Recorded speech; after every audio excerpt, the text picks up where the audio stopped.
The old gray donkey, Eeyore, stood by himself in a thistly corner of the forest, his front feet well apart, his head on one side, and thought about things.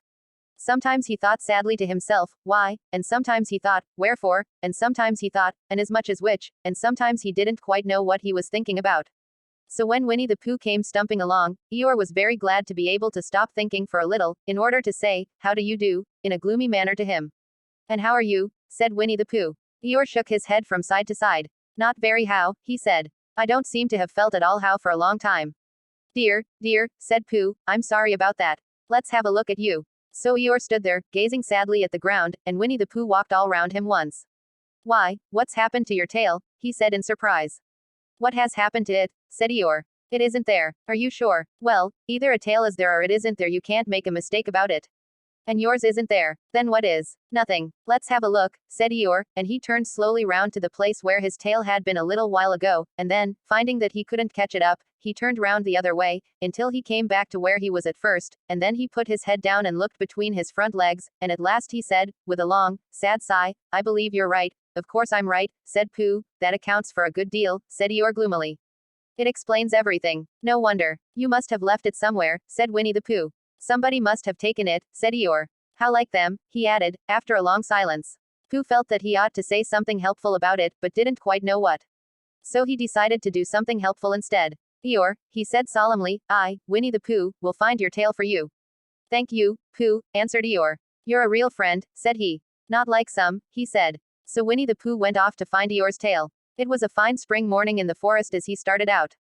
Little soft clouds played happily in a blue sky, skipping from time to time in front of the sun as if they had come to put it out, and then sliding away suddenly so that the next might have his turn.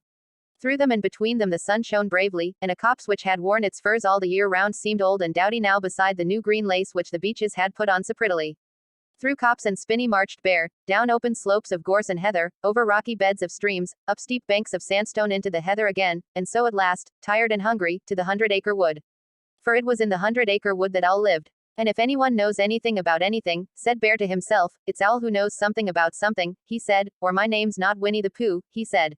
Which it is, he added. So there you are. Owl lived at the Chestnuts, an old world residence of great charm, which was grander than anybody else's, or seemed so to Bear, because it had both a knocker and a bell pull. Underneath the knocker there was a notice which said, plus ring if an RNSER is REQIRD. Underneath the bell pull there was a notice which said, plus CNOKE if an RNSR is not REQID. These notices had been written by Christopher Robin, who was the only one in the forest who could spell, for Owl, wise though he was in many ways, able to read and write and spell his own name WOL, yet somehow went all to pieces over delicate words like measles and BUTTEREDTOAST. Winnie the Pooh read the two notices very carefully, first from left to right, and afterwards, in case he had missed some of it, from right to left.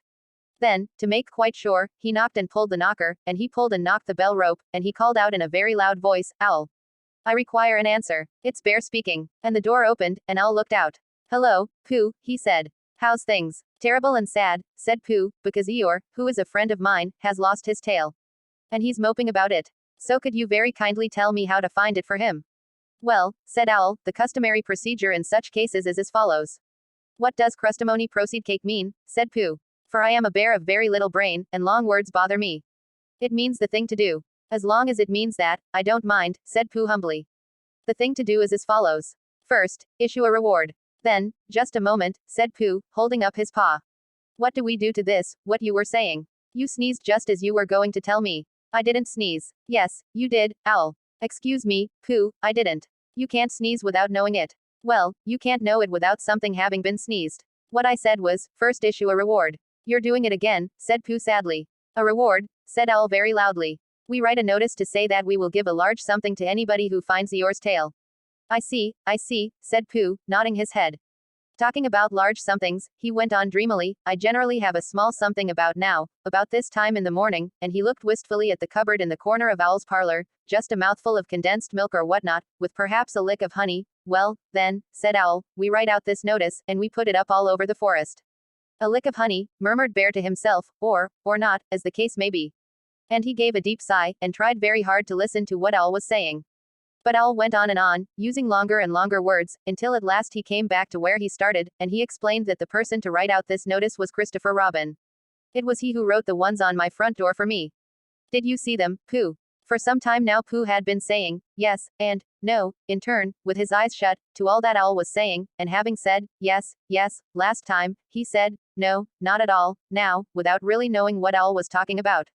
Didn't you see them? Said Owl, a little surprised.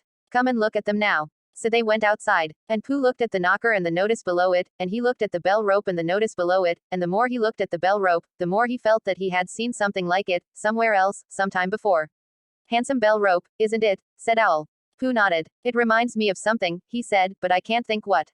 Where did you get it? I just came across it in the forest. It was hanging over a bush, and I thought at first somebody lived there, so I rang it, and nothing happened, and then I rang it again very loudly, and it came off in my hand, and as nobody seemed to want it, I took it home, and, Owl, said Pooh solemnly, you made a mistake. Somebody did want it. Who? Eeyore. My dear friend Eeyore. He was fond of it. Fond of it. Attached to it, said Winnie the Pooh sadly. So with these words he unhooked it, and carried it back to Eeyore, and when Christopher Robin had nailed it on its right place again, Eeyore frisked about the forest, waving his tail so happily that Winnie the Pooh came over all funny, and had to hurry home for a little snack of something to sustain him. And wiping his mouth half an hour afterwards, he sang to himself proudly, who found the tail? I, said Pooh, at 1:45, only it was 1:45 really, I found the tail.